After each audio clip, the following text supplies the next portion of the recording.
Pronto, agora sim. Efésios, livro de Efésios, carta, né? Aos Efésios, capítulo 3. Capítulo 3, versos 4 a 6. Diz assim a palavra do Senhor: Por isso, quando ledes, podeis perceber a minha compreensão do mistério de Cristo, o qual, noutros séculos, não foi manifestado aos filhos dos homens, como agora tem sido revelado pelo Espírito aos seus santos apóstolos e profetas, a saber que os gentios são co-herdeiros de um mesmo corpo e participantes da promessa em Cristo pelo Evangelho. Somente até aí. Irmãos, nós continuamos a nossa exposição, a carta aos Efésios. Deus, pela sua misericórdia, nos está permitindo continuar. E vamos caminhando aí pelo verso 4, 5, 6. Semana passada, nós vimos o verso 1, 2 e 3. E essa semana, hoje, né? Nesta manhã milagrosa, nós vamos caminhar aí, tentar levar esta verdade até os nossos corações. Semana passada nós vimos esses versos. O verso 3, se vocês olharem aí, ele vai terminar com Paulo dizendo: vos escrevi, não é isso? Como antes um pouco vos escrevi, né? Então, nós temos uma frase que Paulo afirma que ele escreveu. Ele redigiu essa carta, né? Foi escrita, né? Ou seja, ela não foi feita oralmente, né? Não foi passada de boca em boca, né? De ouvido em ouvido. Não, ela foi registrada. Ela foi realmente escrita. Eu costumo falar, irmão, que tudo aquilo que você escreve, se ficar guardado, vira documento, como prova, né? Ou te acusando ou te defendendo, né? Então, e principalmente se essa escrita, você assina ela embaixo. E aí vira um documento, aquilo é um documento autêntico seu, né? Palavras, o vento leva, irmão, né? As palavras, o vento leva. Eu posso falar alguma coisa aqui, se não tiver gravado ou escrito, você pode mais à frente me questionar e eu falar: não falei isso não. E aí, como é que prova? Tinha testemunha? Tinha alguém? Então a escrita, ela é importantíssima, né? E foi o que permaneceu, a escrita que permaneceu. O que eu quero falar com isso, né? Eu estou entrando aí no assunto de escrita, e é o que ele vai falar, né? O verso 4 ele vai falar: quando ledes, né? Você vai ler algo que está escrito, isso é a lógica, né? O que eu quero falar com isso? É que Deus, o nosso Senhor, Ele nos deixou a sua palavra escrita. Ele não deixou a palavra para ser passada oralmente. Ele deixou a palavra escrita. Hoje sempre, temos acesso à palavra dele escrita, né? Escrita. No tempo de Jesus, ele, quando chega na sinagoga, ele abre uma escrita para falar dele. Está lá em Isaías. Ele abre Isaías e fala, né? Essa palavra é minha. Está falando de mim aqui, né? Ele estava lendo, então tinha uma escrita, né? Então essa escrita ela existe, irmão, para que a gente leia, né? O que ele falou aqui: quando ledes, né? Quando ledes, pois foi nesse sentido que Deus nos deixou a escrita, para que a gente lesse. Pois se fosse, irmão, uma forma oral, com certeza nós não teríamos a palavra correta de Deus. Já teria sido dissipado. Lembra daquela brincadeira de telefone sem fio? Você fala uma palavra aqui, uma frase, quando chega no último está tudo distorcido, né? Horrível, é isso. Então, apesar, né, de Deus ter deixado a sua palavra escrita, muitos ainda tentam pervertê-lo, trocar, né? Trocam letras, trocam parágrafos inteiros, retiram, põem, faz uma verdadeira bagunça. Então, irmão, a ordem é que a gente leia o quê? A verdadeira palavra de Deus, né? Pois quando ledes, né? É isso que ele não vai dizer aqui no verso, quando ledes, né? O que Paulo está nos dizendo, irmãos, é que quando nós lermos o escrito, é o que ele vai falar aqui, ó. Por isso, né, quando ledes, podeis perceber a minha compreensão do mistério de Cristo. Então, quando você lê o que Paulo afirma e nos garante aqui, que a gente vai entender aquilo que a gente está lendo. Não é uma escrita que é difícil. Tem certos pontos que sim, Pedro fala, né? Paulo escreveu coisas difíceis de entender, mas pela revelação do Espírito Santo, nós temos a capacidade de entender tudo que está escrito aqui, né? E ele está nos dizendo aqui, ó, leia para que você entenda. Entenda o quê? O mistério de Cristo, revelado aos apóstolos através do seu Espírito, né?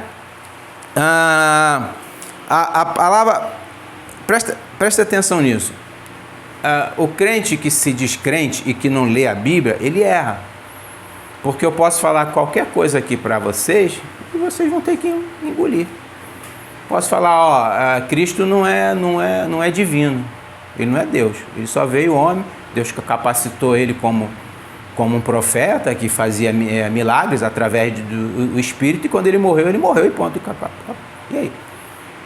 Vocês vão falar, vocês não sabem a Bíblia, não leem o livro de João, que fala que o verbo se fez carne, o verbo era Deus, e aí tu vai ficar, aonde está escrito isso? Eu vou ter que engolir, né? Então, o certo é que vocês leiam, né? Vamos lá em Mateus, o Cristo nos alerta contra isso, né? Ele nos dá uma orientação, Mateus 22. Ele nos orienta que nós devamos ler. Mateus 22, 29. Diz assim a palavra do Senhor. Já li outra aqui. Jesus, porém, respondendo, disse-lhes: errais, não conhecendo as Escrituras, nem o poder de Deus. O que estava acontecendo aqui? Os saduceus não acreditavam na ressurreição. Aí eles indagam a Cristo, querem pegar ele, contam a história de uma mulher que casou com a família toda, né? Com a família toda dos homens lá, e aí eles indagam a Cristo se ela no céu, né? Ele fala aqui no 28.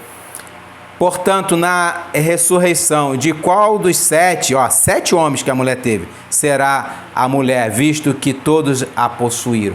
Né? Aí ele fala, errais porque não conheceis as Escrituras. Porque vai falar no verso 30, porque na ressurreição nem casos, nem se dão em casamento. Não serão, mas serão como os anjos de Deus no céu. Os anjos não têm, eles são assexuais, né? Eles não têm sexo, eles não se produzem, né? Então não há casamento no céu. É isso. Simples assim. Entendeu? Porque eles erravam e não conhecer as Escrituras, né? Então, eu quero nesse momento, irmãos, abrir os olhos dos irmãos. Eu quero abrir um pequeno parêntese. Esse mérito vai estar no texto, mas nem tanto, né? De a gente falar aqui um pouquinho só sobre a verdadeira palavra de Deus, né? E eu abro esse parênteses aqui de forma bem breve, lacônica, para expressar, né, isso para vocês, para a gente podermos ler a palavra de Deus escrita, irmãos. É necessário que tenhamos em mãos a verdadeira palavra. Presta atenção nisso. Eu sempre toco nesse assunto de tradução. Eu sou chato a isso, porque nós não podemos ter várias Bíblias com múltiplas traduções e cada uma falando uma coisa. Você olha numa tradução, uma fala uma coisa. Você olha na outra tradução, outra fala outra coisa. Aí tu fica, Qual é a certa? Isso traz confusão ao povo de Deus, né? Qual é a certa? Qual é a que eu posso confiar, né? Então, eu abro esse parênteses aqui para deixar bem claro o que a gente professa aqui. Não podemos, irmãos, ler uma tradução corrompida e dizer ser a palavra de Deus. Não há como você pegar a palavra de Deus, exemplo, eles falam que o livro de Marcos, alguns falam, né? Eu já ouvi alguns falar. Não precisa ir lá não, eu só vou mencionar. O livro de Marcos, eles dizem o seguinte sobre o livro de Marcos no capítulo... Tá, onde eu achar aqui? Capítulo 16... a partir do verso 9 até o verso 20, fala que olha só, esse apanhado todo foi introduzido. Eles chamam isso aqui de espúrio. Palavra espúrio. O que é a palavra espúrio? É que não presta. É isso. Eles chamam assim. Eu já ouvi pessoas que são aí conhecidíssimas no Brasil todo, não vou falar o nome porque é falta de ética, mas eles falam que a partir do verso 9 foi colocado. Aí tu fica, se você, aí você pode colocar uma dúvida, se essa parte toda foi colocada, o que mais não foi colocado? Ou o que mais não tiraram da palavra? Aí tu fica, caramba, qual Bíblia eu posso, né? Qual tradução? É disso que eu vou tratar rapidamente aqui, né? Então, aqui na nossa congregação, né? A Congregação Batista Reformada em Itaguaí, em Chaperó, nós adotamos uma única tradução que nós reconhecemos como sendo a mais fiel. Almeida Corrigida Fiel, da Sociedade Bíblica Trinitariana do Brasil. Não estou ganhando nada, tá? Com isso não. É que eles realmente fazem um trabalho assim, imensurável.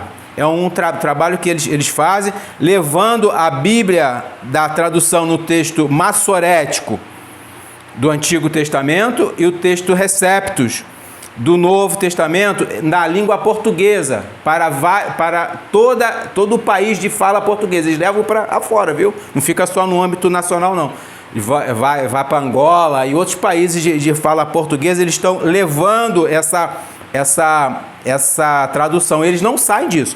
É a língua portuguesa traduzida por Almeida, o verdadeiro Almeida, João Ferreira de Almeida, né? Lá em 1700 e pouco ele fez essa tradução, extraindo do texto massorético e do texto Receptus, porque só tinha esse texto. Só tinha isso, não tinha outro.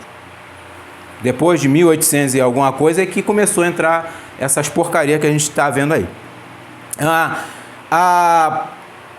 Essa tradução, ela era usada pelos séculos, irmão. Quem usou elas, né? A partir do primeiro século lá foi usada, e aí os reformadores usaram ela, a própria Igreja Católica usou. Não sei se hoje ainda usa, mas usava. Não tinha outra tradução, entende? Só tinha essa. Existe uma linhagem, não tem tempo aqui para isso, mas existe uma linha de tempo que nos remete ao primeiro século. Eu não tenho tempo aqui para isso hoje, né? Então é isso. Eu não estou falando do que eu acho, irmão. É a história da igreja, da tradução textual, né? Então, os reformadores fizeram a sua teologia em cima. Quem fez? Lutero, Zwinglio, Calvino, Martin Bucer, Spurgeon e tantos outros, né? Eles fizeram a sua teologia em cima de qual tradução? Dessa. Que no caso existiu a tradução de Erasmo e tantas outras foram se baseando nele ali, até chegar a tal a King James, não a em português. Em português não, a em inglês. King James 1611 em inglês, essa sim. E a Almeida em português. Essas são boas, tá? Existe o texto massorético, o texto Receptus sendo traduzido em outras línguas, no alemão, Lutero traduziu a Bíblia no alemão usando o texto massorético, o texto Receptus. Entende? Então, se nós lemos esses autores antigos, qual foi a Bíblia que eles usaram? Essa Bíblia. Senão, né? Essa Bíblia que nós temos hoje aí, Bíblia de Genebra, isso aí é uma falácia, porque a tradução que está nela não é essa tradução que foi usada. A verdadeira Bíblia de Genebra, ela foi traduzida no texto massorético e Receptus. Eu tenho uma em casa, mas não é. Essa tá corrompida, porque o texto que está lá é o texto crítico. O texto que veio de 1800 e alguma coisa para cá. Entendem isso? Então, quem mais usou essa tradução? A nossa confissão de fé. A confissão de fé batista, de 1689. Foi usada com essa tradução. Quem mais usou? O sino de Dort. Os nossos irmãos em Dort usaram esta tradução. Entende? Então, é uma tradução que é fiel. Não posso sair dela. Se eu sair, eu estarei me corrompendo junto com essas traduções que estão corrompidas, irmão. Podem acreditar nisso. Muitos vão falar que não. Muitos vão falar que não. Que essa aqui é antiga, é isso? Enfim. É por isso, irmãos, que quando eu leio, nós lemos a Bíblia com essa tradução, o que Paulo escreveu, eu posso afirmar o que ele disse é verdade. Que ele disse: por isso, quando ledes, podeis perceber a minha compreensão. Então, por isso, quando nós lemos, podemos compreender o que está escrito aqui. Podemos compreender. Não há como você não compreender, né? Lógico, tem algumas dificuldades, né? Na questão de interpretação e teológica, né? Temos essas dificuldades, mas nada do que a gente não possa ler outros textos que vai nos clarear no texto mais oculto, mais obscuro, né? A Bíblia, ela interpreta a própria Bíblia. Se a Bíblia, ela interpreta a própria Bíblia, eu tenho que ter uma tradução fiel, que eu possa confiar e acreditar. Não, aqui está a palavra de Deus. Aqui está a palavra de Deus. Então, irmão, nós temos toda a certeza que compreenderemos todo esse mistério que vamos ver agora, ou seja, o verdadeiro evangelho contido e revelado nas Escrituras Sagradas. Fecha parênteses. Vamos voltar ao texto aqui.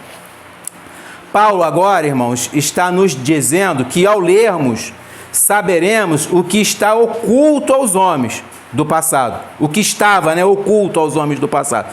Nós vamos saber, ao ler o que Paulo escreveu aqui, o que estava oculto, né? O que estava obscuro no passado. Aprove a Deus agir assim, né? Que no tempo dele, segundo a sua vontade, ele revelou esse evangelho na sua plenitude, né? Na plenitude dos tempos, através do seu Filho amado. Gálatas 4:4 vai falar sobre essa situação. Gálatas 4:4 vai dizer assim, ó: mas vindo a plenitude dos tempos, Deus enviou seu Filho, nascido de mulher, nascido sobre a lei, né? Então, na plenitude dos tempos, Deus revelou, ó, já estou adiantando, né? Revelou o seu Filho amado, não é isso que Gálatas 4:4 vai falar? Revelou o seu Filho, nascido de mulher, nascido sob a lei. Nascido sob a lei. Em outra parte, Marcos vai falar assim: e desceu uma nuvem que os cobriu com a sua sombra, e saiu da nuvem uma voz que dizia: este é o meu Filho amado, a ele ouvi. Então, o que ele está falando aqui? Seu Filho amado veio na plenitude dos tempos para que nós, Deus, quem estava falando na nuvem era a voz de Deus, né? Estava falando lá com Pedro e tal. E aí ele vai falar assim, ó, a esse que eu enviei, né? Ele está dizendo o quê? Ouve o evangelho que meu filho vai passar para vocês. Ouve o evangelho. Ouve, abre os seus ouvidos, tira o tampão da sua ignorância e ouve o que meu filho vai passar para vocês. E depois eu falei, escreve isso, porque palavras o vento leva. Escreve o que eu vou passar para vocês, meus discípulos, porque eu quero que todos vejam e ouçam e leiam o que eu estou escrevendo. Lá no livro de Lucas, no Evangelho, né? Evangelho de Lucas, capítulo 6.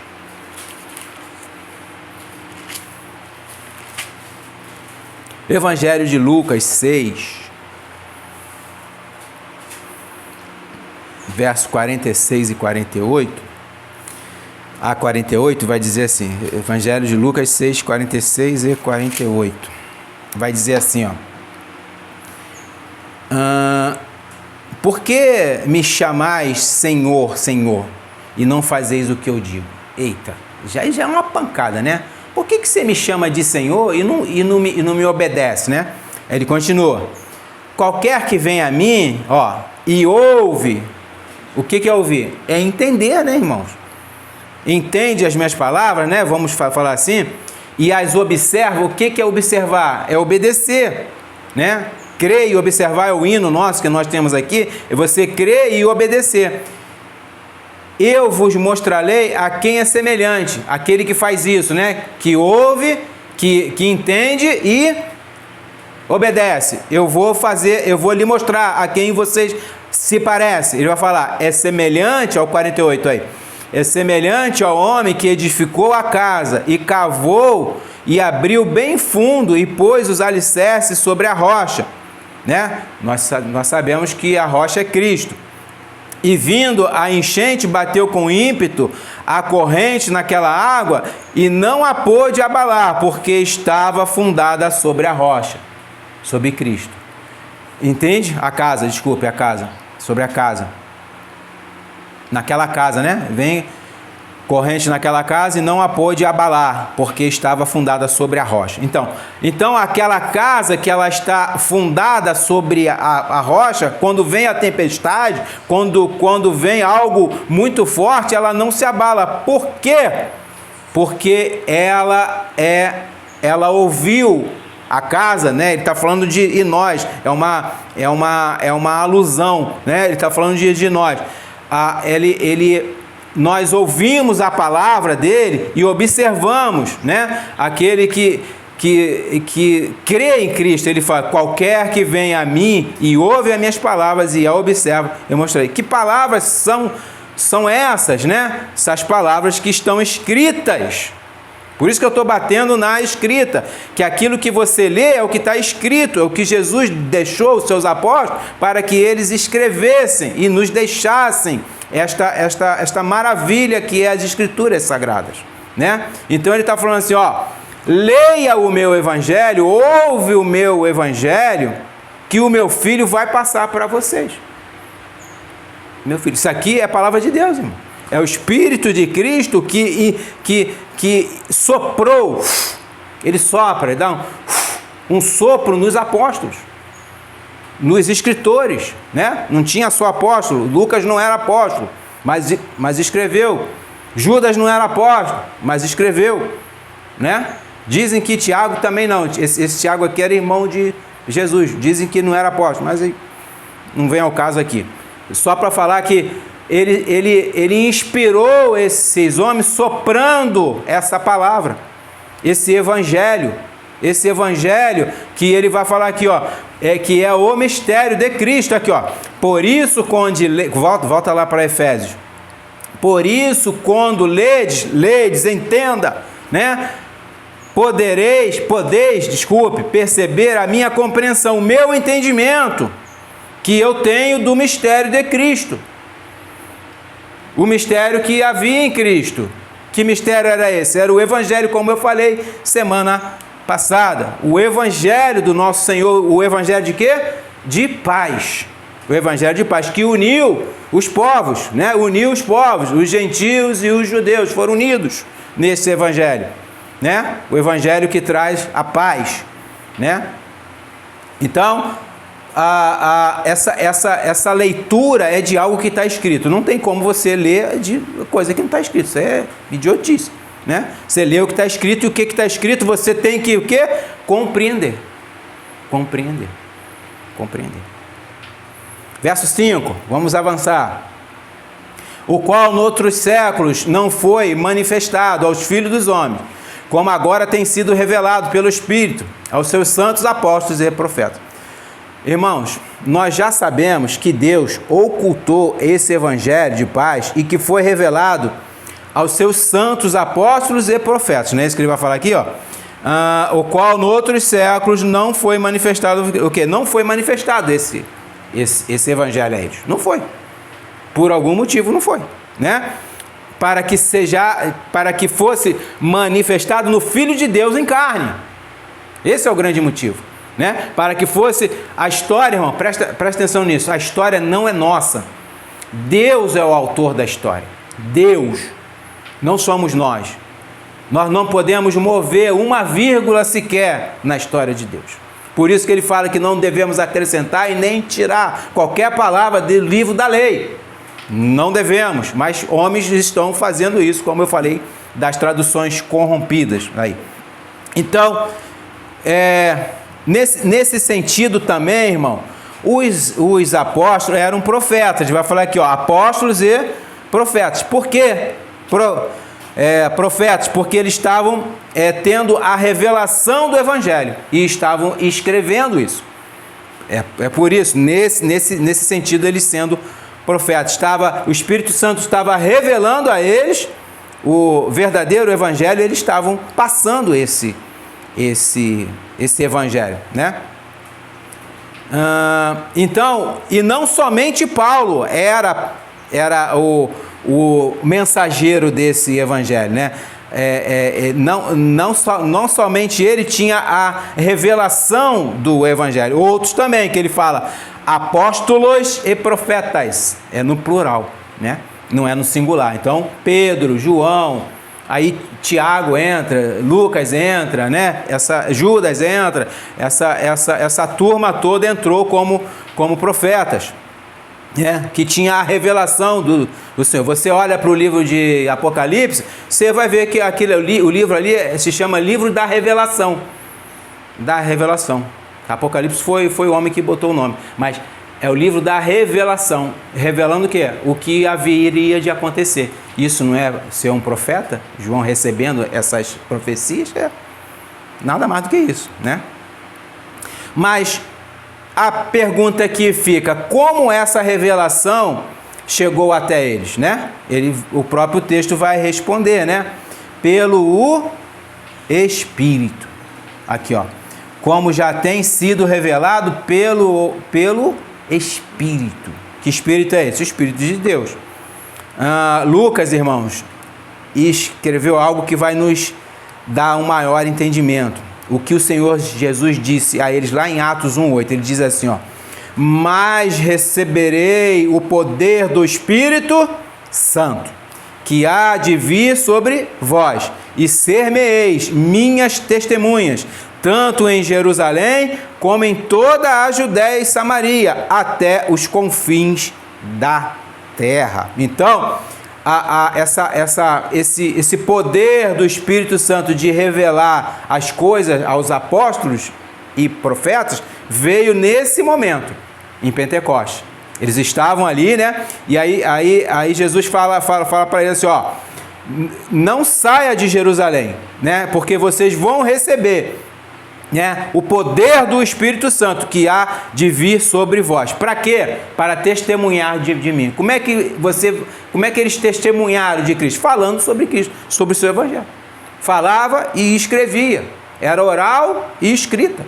Muita coisa foi oral. Aprove Deus somente guardar o que estava escrito aqui, né? Muita coisa se passou oralmente naquela época, porque até o papel não existia naquela época, né? Era papiro e era caro, era muito caro. Às vezes era pele de animal, né? Que era mais caro ainda, né? E aí pergaminho, né? E isso era muito caro. E aí eles tinham essa dificuldade. Então muita coisa foi oral, mas o que se escreveu e virou o quê? Santo, virou escritura, virou documento autêntico. Por isso que eu falei, o que nós temos aqui é um documento autêntico da palavra de Deus, em português, na nossa língua. Lógico, com a atualização não da escritura, mas da língua, né? O português hoje não é o português lá de João de Almeida, né? Ele falava diferente, mas não deixou de ser português. Então, irmãos, somente através do Espírito que esse mistério poderia ser revelado a eles, né? E é somente através do Espírito que nós podemos ler e ter a compreensão.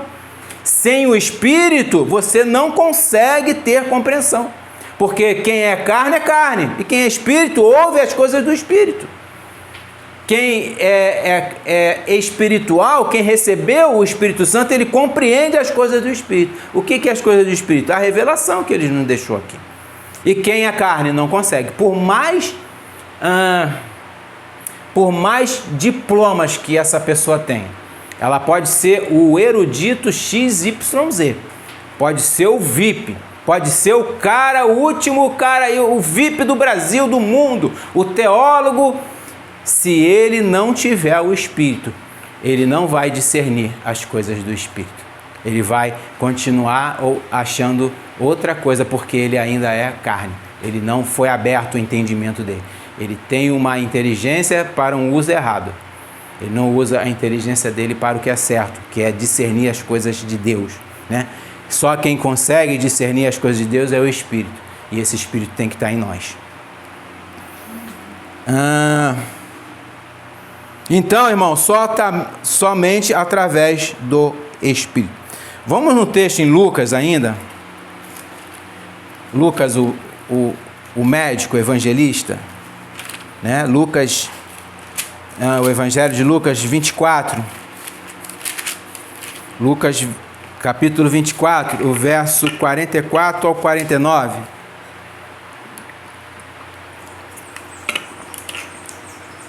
Tá quente, hein? Lucas 24. Lucas 24, versos 44 ao 49. Ele vai dizer aqui, ó, para a gente ter um pouquinho desse entendimento. E disse-lhes: são estas as palavras que vos disse, estando ainda convosco, que convinha que se cumprisse, ó, tudo que de mim estava escrito. Estava o quê? Escrito. Não estava falado. Que alguém falou. Não, estava escrito na lei de Moisés, nos profetas e nos salmos. O que é isso? Ele tá relatando o Antigo Testamento, a Torá. Estava escrito lá. Todos os livros, né? Estavam lá. Eles não tinham ainda o Novo Testamento, tá?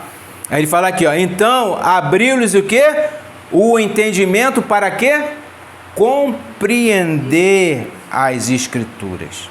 Foi aberto esse entendimento a eles através do Espírito. Ele vai dizer aqui, ó. E disse-lhes, assim está escrito, ó. Cristo sempre fala, está escrito. Não está falado, não está sonhado, né? Não está com visão, não, está escrito, né? Assim convinha que o Cristo padecesse, ao terceiro dia ressuscitasse dentre os mortos, e em seu nome, ó, olha a ordem que está lá em Atos 1:8, e em seu nome pregasse o arrependimento e a remissão dos pecados em todas as nações, começando por Jerusalém, em todas as nações. E destas coisas sois vós testemunhas. Eis que sobre vós envio a promessa de meu Pai. Quem é a promessa do Pai? O Espírito Santo. Não é eu que ele está falando lá em Atos 1:8? O Espírito Santo. Ficai, porém, na cidade de Jerusalém, até que do alto sejais revestidos de poder. Sejais revestidos de poder. Lembrando aos irmãos, faz um asterisco aí, lembrando aos irmãos que o livro de Atos é a continuação do Evangelho de Lucas. Esse aqui, o capítulo 24 é o final do Evangelho de Lucas. E ele, quando vai para o livro, abrir a carta a carta de Atos, lá o livro de Atos, ele começa com os mesmos dizeres aqui, para que você se ligue a esse texto, né? Que é o Espírito, né? É o Espírito que abre o entendimento, é o Espírito Santo que nos dá a luz do que ele próprio escreveu, usando os apóstolos. Não foi ideia do homem, capacidade, não. O homem escreve, alguns pensam assim, o homem escreve, aí o Espírito é o supervisor, olha se está tudo certo, se tiver certo, passa. Aí, legal. Se não tiver certo, escreve de novo, que isso aí eu não aceitei. Isso é ridículo. Não. O Espírito soprou essa palavra. É uma palavra que é inspirada. Inspirada quer dizer soprada. Soprou nos apóstolos e eles escreveram, né? E esse mesmo Espírito, irmãos, que revelou aos apóstolos esse mistério, né? Porque ele que escreveu. Ele é o autor das Escrituras, não é o homem. O homem não é autor de nada. O homem só cumpriu o seu papel inspirado pelo Espírito. E é o que nos dá todo o entendimento, o mesmo Espírito, acerca daquilo que já foi o quê? Revelado. O Espírito, vou repetir, o Espírito Santo é o mesmo que induziu, que inspirou os apóstolos a escrever a revelação que foi dada a eles. E é esse mesmo Espírito que nos dá o entendimento, intelecto, para receber, para entender acerca de tudo aquilo que já foi revelado. De tudo aquilo que já foi revelado. Esse é o Espírito Santo. Espírito Santo que nos ilumina para que possamos ver o que ele, o Espírito, revelou aos santos apóstolos, para que possamos olhar para dentro das Escrituras e ver com os nossos olhos iluminados, né? Iluminados pelo Espírito, olhando para dentro das Escrituras, como os bereanos, como Cristo nos alerta: errais por não consultais, por não conhecer as Escrituras, errais. Então acerte hoje, olhemos para dentro das Escrituras e vejamos o que o Espírito nos diz. Apocalipse, as suas igrejas, quando João escreve, Cristo vai falar: ouve o que o Espírito diz às igrejas. Quer ouvir? É entender. Entenda o que eu estou falando. Entenda. Por isso, irmãos, aí tem aquela outra parte, essa é a parte ruim. Por isso é que existe pessoas que não compreendem as doutrinas da graça. Elas não entendem. Por quê? Porque o Espírito Santo não abriu o entendimento delas. Mas por que o Espírito Santo não abriu o entendimento delas? Não sei. Não abriu, não foi aberto. Isso é soberania de Deus. Ele não quis abrir. Ele diz, né? Porque não abriu. Parece, irmãos, que existe um véu cobrindo os olhos dessas pessoas. Cobre o véu cobre o cabelo, né? que é o certo, né? Mas cobre os olhos e o coração. Elas ficam nuviadas, né? Embaçadas, né? Para que elas não entendam a clareza do Evangelho, né? Eu creio hoje que eu posso usar um texto aqui para ilustrar isso. Vamos lá, em 2 Coríntios, querendo ser um pouquinho abusivo, 2 Coríntios 3, eu acho que esse texto pode nos iluminar um pouquinho, nos ilustrar, né, acerca dessa situação de ver, de não ver, de iluminação. 2 Coríntios, capítulo 3, versos 14 ao 16, vai dizer o seguinte, 2 Coríntios 3, 14 a 16: mas os seus sentidos foram endurecidos, porque até hoje, começa assim, os seus sentidos foram o quê? Endurecidos. Que quem fez isso, né? Deus. Porque até hoje o mesmo véu, vai falar do véu, está por levantar na lição do Velho Testamento, o qual foi por Cristo abolido.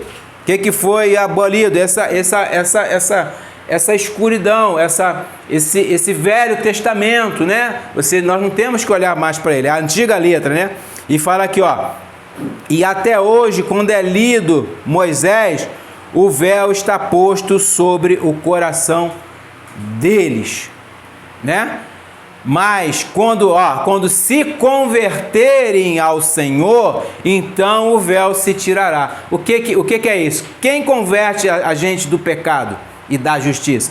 E o Espírito Santo. Quando o Espírito Santo regenera o nosso coração e há uma conversão nossa, este véu que obscurece o nosso entendimento, ele é retirado. Ele é retirado e a gente tem olhares mais aguços, olhares mais ávidos, né? Olhares de águia, né? A águia enxerga não sei quantos km, não sei se é 1 ou 2 km, ela enxerga a presa dela lá o alto, né? Ela enxerga de uma forma assim fenomenal, né? Então, mas ele diz, quando se converterem, ora, olha o 17, ora, o Senhor é o Espírito, né? E onde está o Espírito do Senhor, aí há liberdade. É essa liberdade. Qual é a liberdade? De você entender, de você ver. Não é liberdade de fazer oba-oba dentro da igreja, como muitos pensam. Estou possuído pelo Espírito, aí, enfim.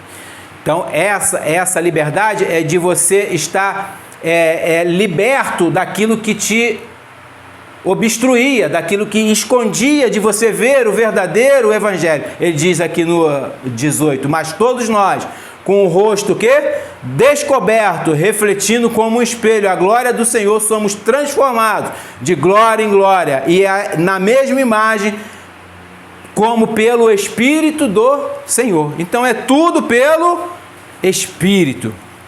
Tudo pelo Espírito do Senhor. Essa imagem, esse véu, né? O nosso rosto é descoberto, o nosso coração é descoberto, é iluminado, e nós somos refletidos como um espelho na glória do Senhor. Somos transformados por causa disso, né? Na mesma imagem, né? Aquela que a gente perdeu lá atrás, como pelo Espírito do Senhor. Pelo Espírito do Senhor. Né? Então, isso é o que?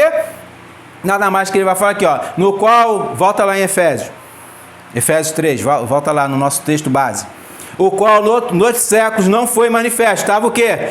Posto um véu neles, em nós, né? Não só neles, em nós, né? Estava posto um véu em nós, como agora tem sido, aí o Espírito revela a gente, e nós somos convertidos pelo Espírito. Assim como foi os santos apóstolos, eles foram iluminados pelo Espírito para escrever o Evangelho de Deus, o Evangelho de Jesus. E esse Evangelho agora está sendo revelado a nós através de onde? Das Escrituras. Que nós temos o quê? O conhecimento dela, o entendimento dela. Por isso, quando ledes, percebei a minha compreensão. Percebe o que eu entendi. Veja o que eu entendi, é o que eu vou mostrar para vocês. Veja o que eu entendi. E o que foi que Paulo entendeu? Né? Falei. Qual é esse entendimento, pastor? Verso 6. A saber que os gentios são co-herdeiros e de um mesmo corpo. Os gentios que estavam fora da árvore, estavam fora da videira, estavam fora da raiz, foram o quê? Enxertados, né? na verdadeira oliveira. A gente vai falar sobre isso lá em Romanos 11. A verdadeira oliveira. E aí era contra a natureza, né? Esse enxerto, nós éramos o quê? Oliveira brava. E a oliveira brava não ia dar de jeito nenhum na verdadeira. E Deus fez isso. Ele quebrou os galhos, os ramos. Quem eram os ramos? Os judeus que rejeitaram ele. Foi quebrado, foi tirado. E veio os gentios através desse mistério, o Evangelho, através de Cristo. Né? Então, a novidade, irmãos, era o que? A inclusão dos gentios no corpo. Ou seja, a união, presta atenção nisso. Isso acaba com os dispensacionalistas. Eu estou em guerra com eles, tá? a união entre o povo judeu e o resto das nações que são os gentios, não importa quem seja, essa união forma-se a partir de Cristo, a igreja do Senhor Jesus, a verdadeira igreja de Deus. Transformando a inimizade que havia dentro desses dois povos em um só povo, em um só homem. É o que nós já vimos aqui em Efésios, em um só homem, né? Através de Cristo. Cristo é o primogênito dentre os mortos. É Ele, o Senhor Jesus, Ele é o homem que devemos seguir. É um único Deus, um só batismo, um só Espírito e uma só igreja. Não existe dois povos. Não existe. Efésios veio para bater nessa perniciosa doutrina do dispensacionalismo. Eu não tenho tempo aqui para falar sobre isso, mas qualquer hora dessa eu vou tirar um tempo para falar sobre essa doutrina diabólica, né? Enfim. E esse evangelho, irmãos, ele revelou toda a plenitude de Cristo, né? Ele revela a plenitude de Cristo para quem? Para os dois povos, para nós, tanto gentil como judeu, né? Não existe a separação, né? E nos fazendo o quê? Co-herdeiros da promessa. Presta atenção. Existia uma promessa lá atrás. Vamos lá em Gálatas 3. Existia uma promessa. Então, essa conversa que a igreja é um parênteses, isso é falácia. Isso é falácia. A igreja não é um parênteses, ela estava programada desde antes da fundação do mundo. Se você ler Efésios, como eu estou lendo, você vai cair na eleição. Efésios 1:4 vai falar que houve uma eleição antes da fundação do mundo. Eles não olham para o pacto eterno. Eles ficam olhando para o que aconteceu depois. Não, olha o que aconteceu antes. O que aconteceu antes? Nós fomos o quê? Eleitos. Como também nos elegeu nele, antes da fundação do mundo. Está na Bíblia, está escrito. Antes da fundação do mundo, para que fôssemos santos e irrepreensíveis diante dele, em amor. Então, se houve um pacto antes da fundação, como é que a igreja é um parênteses? Que história é essa? Que conversa é essa? E ele está falando o quê? Eleitos quem? Tanto judeus quanto gentios. Todos os povos da terra. Gálatas 3, verso 29. E se sois de Cristo, então sois descendência de Abraão. Eita, olha só. Se você é de Cristo, você é descendente de Abraão. E herdeiros conforme o quê? A promessa. Então, Abraão, antes era Abrão, depois Abraão. Abraão veio antes de quê? De Moisés. Veio antes da lei. Então, esquece esse negócio de povo de Israel. Esquece esse negócio de povo de Israel. Não que Israel não tenha sido importante, não é isso. Não é isso. Ele é povo. Mas Israel era tipificando o que nós seríamos hoje, a igreja. Então, quando você pega esse texto que fala antes, né? Nós somos o quê? Descendência de Abraão, herdeiros conforme a promessa. Deus prometeu a Abraão que ele ia ser abençoado em todas as nações. A descendência dele seria de todas as nações. De todas as nações, não só de uma nação, que é o povo de Israel, como eles dizem. Não, a promessa é para todo o povo. Todo o povo que? Eleito, que são o quê? Os herdeiros, os co-herdeiros em Cristo da promessa. Então, os judeus, né, rejeitaram a Cristo. Isso é fato. E nós que não éramos povo dele, fomos chamados para ser povo dele. Porque havia o quê? Uma promessa. Havia uma promessa. E essa promessa veio através de Abraão, né? Que é pela fé. Que é pela fé. 1 Pedro 2,10 vai dizer o seguinte: vós que em outro tempo não eres povo, mas agora sois povo de Deus. Está falando para quem isso? Para os gentios. Que não tinhais alcançado misericórdia, mas agora alcançastes misericórdia, né? O povo que ainda não tinha alcançado misericórdia, agora alcançou a misericórdia. Através de quê? De Cristo. Através de quê? Da promessa de Abraão. Não é difícil, irmão. Por que eles distorcem os textos? Por quê? Romanos 11:30. E deixa lá em Romanos mesmo. Romanos 11, verso 30, vai falar assim, ó. Porque assim como vós também antigamente fostes desobedientes a Deus, mas agora alcançaste misericórdia pela desobediência deles. Deles quem? Dos judeus. Nós éramos desobedientes e fomos chamados para ser povo que não era povo dele. Quem era o povo de Deus era o povo de Israel. Só que Deus cortou esses galhos porque eles rejeitaram a Cristo. Eles rejeitaram a palavra. Eles rejeitaram o verbo encarnado. Então, pela desobediência deles, nós alcançamos misericórdia. Misericórdia. Olhemos um pouco agora em Romanos mesmo, verso... Vou demorar um pouco, irmãos. Capítulo 11, ainda, verso 17.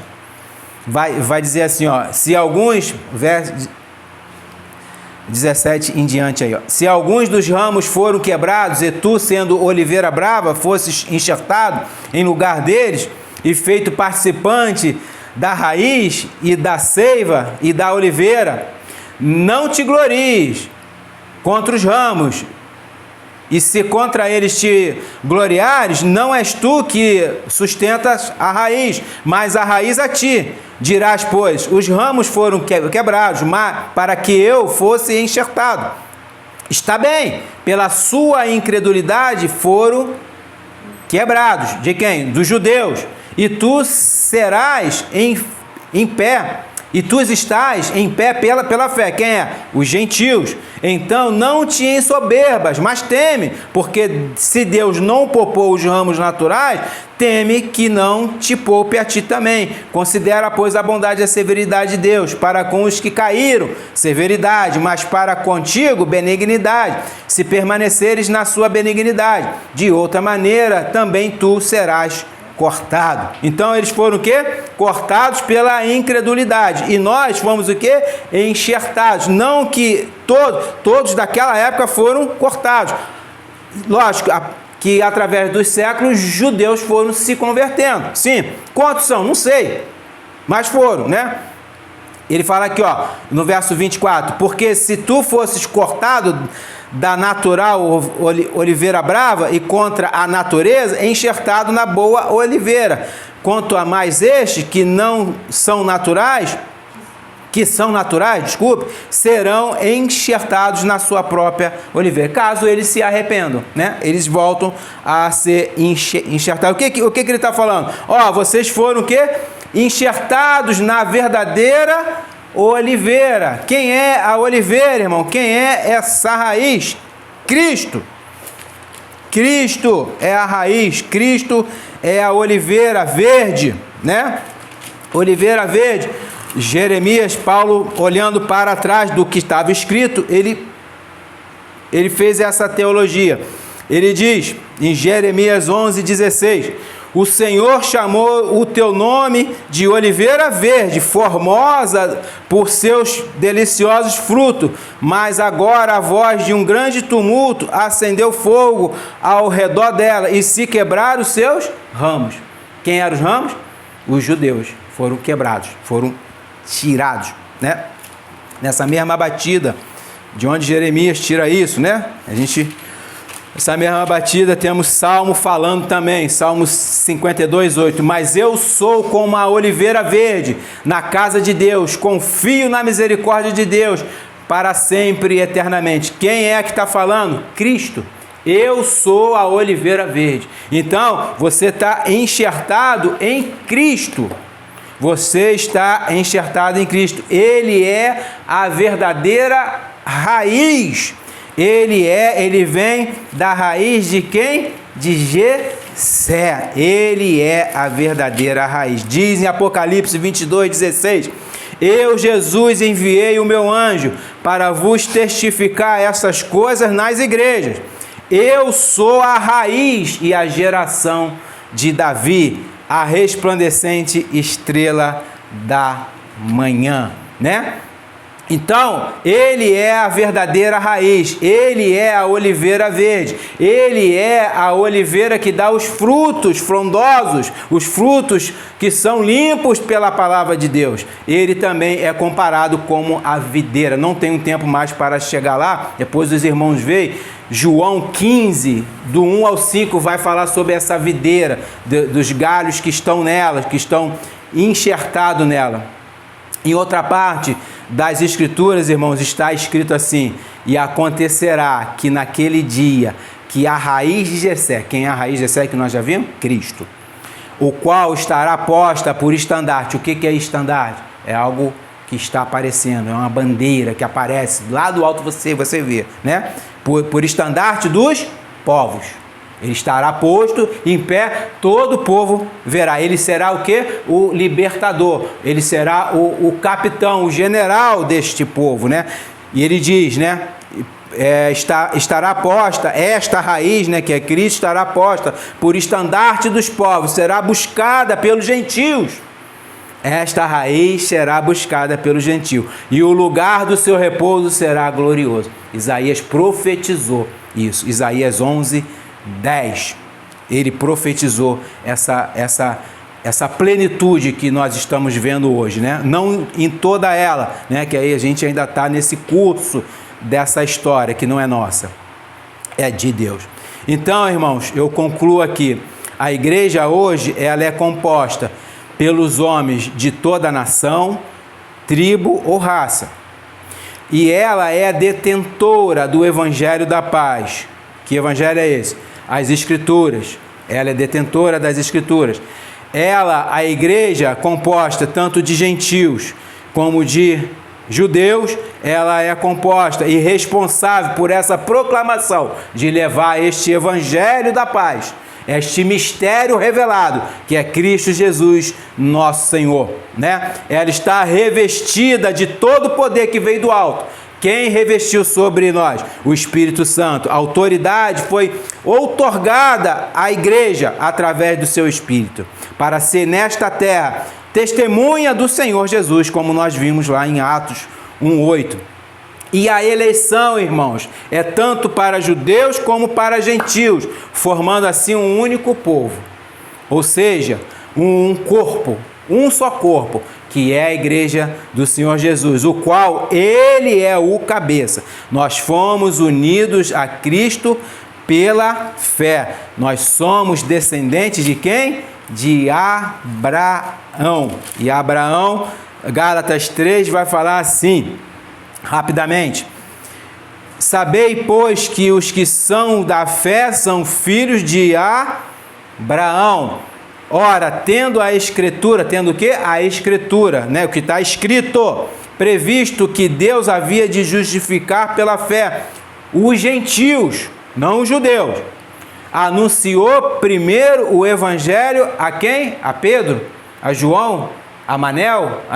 A Abraão, dizendo: todas as nações serão benditas em ti, de sorte que os que são da fé são benditos com o crente Abraão. Essa é a promessa, que nós fomos anunciados a Abraão através do Evangelho levado a ele, o qual foi anunciado primeiramente a Abraão, o Evangelho da paz, o Evangelho de união dos povos. Esse mesmo Evangelho, então é impossível da igreja ser um parênteses. Eu ressalto mais uma vez, é impossível haver dois povos ainda, né? Esse mesmo evangelho foi revelado aos apóstolos para que por meio deles viessem todas as doutrinas que estão o quê? Escritas, sopradas pelo Espírito Santo. Igual 2 Timóteo 3,16 vai falar, que foi soprada, inspirada, né? Irmãos, sem a pregação do Evangelho é impossível que um indivíduo chegue ao conhecimento da fé, chegue ao conhecimento do mistério de Cristo, o mistério que foi revelado. Não há como você chegar a esse conhecimento sem a pregação, porque a fé vem pelo ouvir a palavra de Deus. Romanos 10,17 vai falar sobre isso, né? É através do conhecimento desse evangelho, da compreensão dele, como está aqui em Efésios 4, da compreensão, né? Que nos tornamos parte do corpo que é a igreja reunida e formada, tanto de judeus como gentios. E essa igreja tem como cabeça, não o bispo, o apóstolo, o fulano ou ciclano. A igreja tem como cabeça o Senhor Jesus Cristo, o mistério revelado em corpo, o mistério revelado através do seu Espírito, que é o Evangelho do nosso Senhor Jesus Cristo. Que assim nós tenhamos esse conhecimento dia após dia. Amém?